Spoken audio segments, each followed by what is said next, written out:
All right, I'm a little bit tired today, so I'm going to blame any losses on the fact that I am tired. And if I win, then cool. Well, let's just jump into the game. Start. All right, Play. I am white. Let's see if they'll let me play. All right, we're going to play.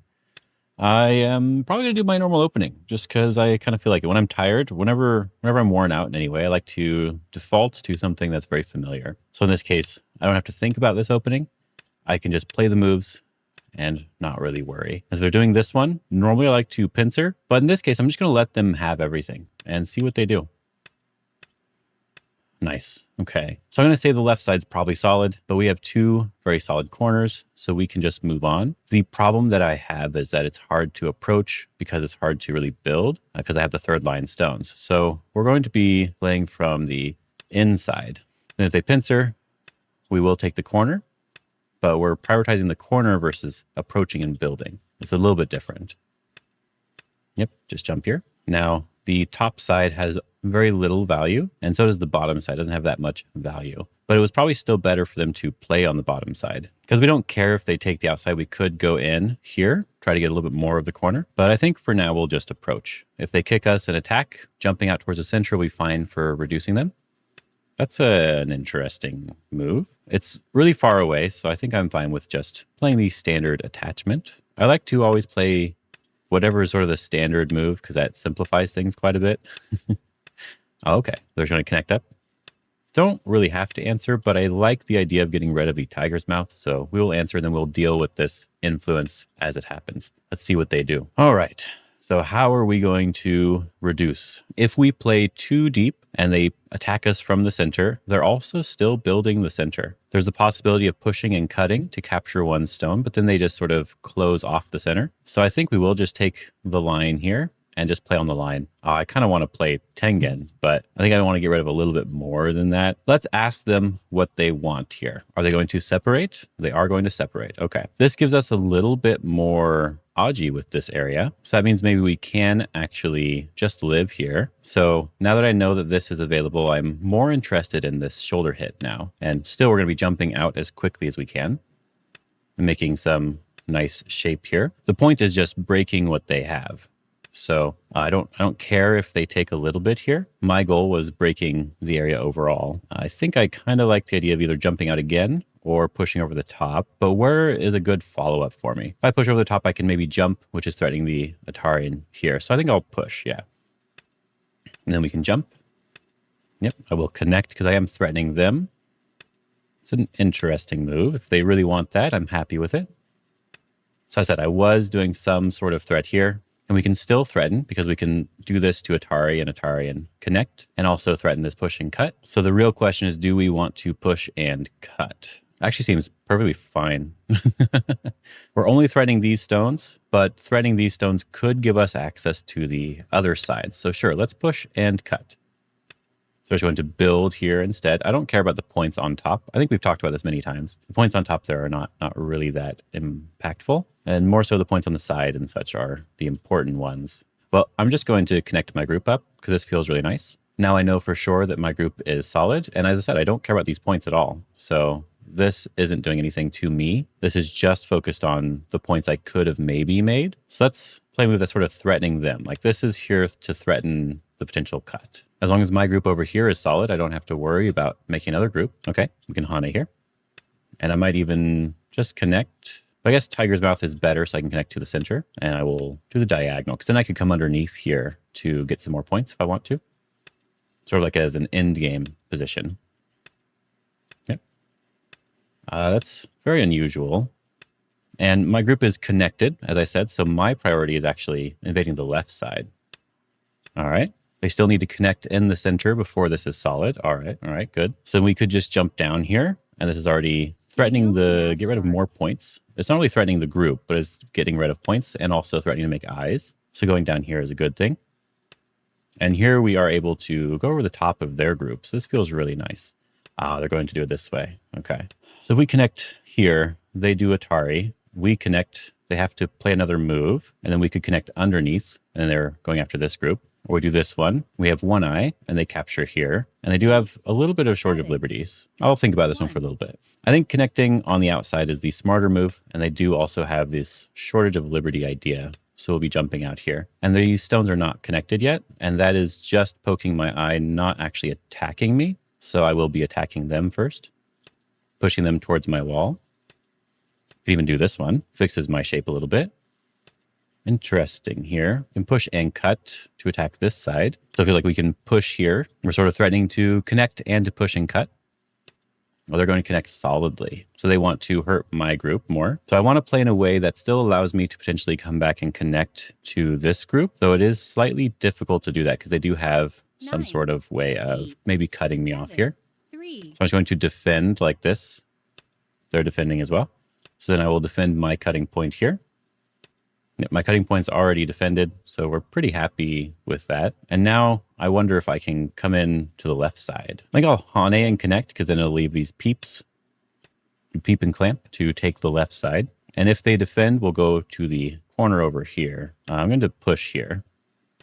And now my shape is all connected here. And I can jump down, so I don't necessarily have to respond again. I could, though. I'm going to take the corner, though.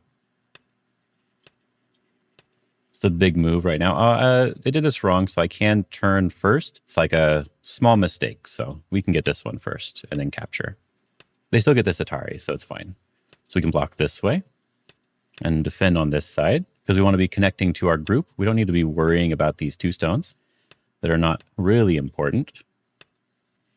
I'm going to connect here, see if they cut again.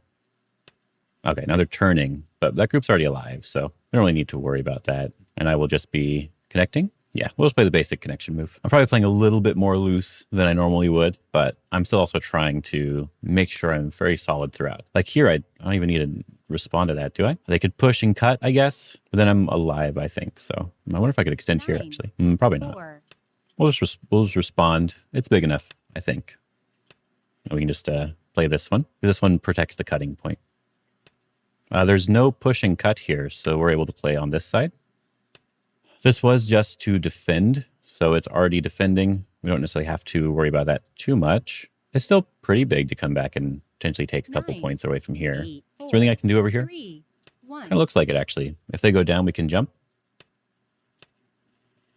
Let's play this one and connect. This is threatening to kill the 3 stones, and we just capture these. Well, not 3, 4, I guess.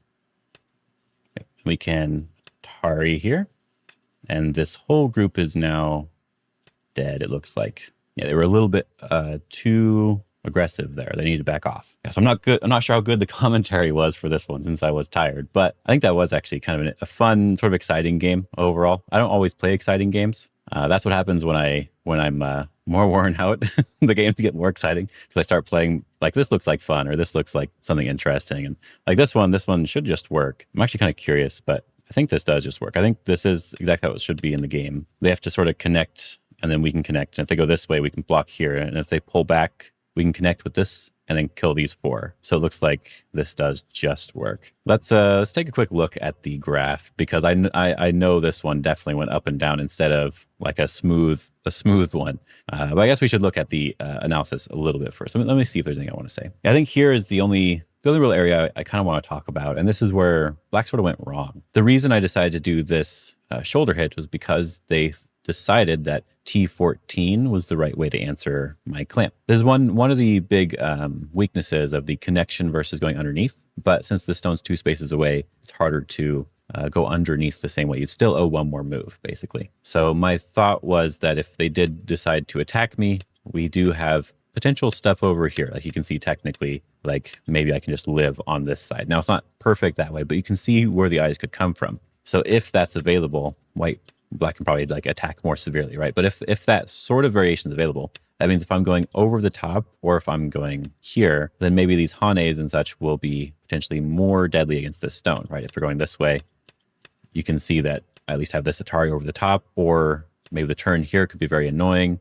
I might be able to get an extra move that helps me get an eye on this side. That's all I'm looking for, is like that extra move to help me get an eye, which also means that even if I just have this one, let's have him capture, then I can maybe even jump out even faster, and it makes it hard to capture my own stones, or capture the white stones here. But I still think that attacking from the center is probably the right idea. Even if I end up living, let's just make a living shape of some sort. I don't even know how. but we'll figure something out. This would be a co, but we're just going to let them live, right? We're letting them live.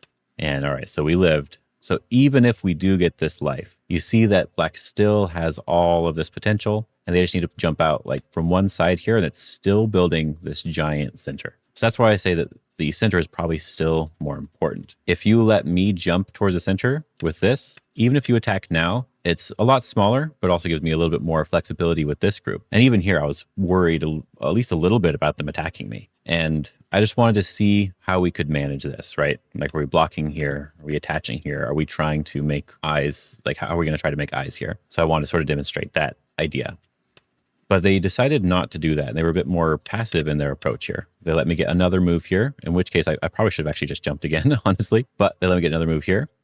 And then they let me come over the top and jump. And now it's going to be very difficult to kill this group, especially if they're going after this one stone. I don't care about that stone. Don't need to play again, but I don't care about that. We're just here to sort of go over this side. And if they don't defend over here, it's possible that they'll have to connect on the first line, which doesn't feel very good either. So I think this was already close to game over for black, just letting me run towards the center where they had the most potential. So now we can check. We can check to see if AI agrees with this idea or not. So let me open that up and see what the graph looks like. Because I said the other graphs have been good. This graph, I have a feeling it's going up and down.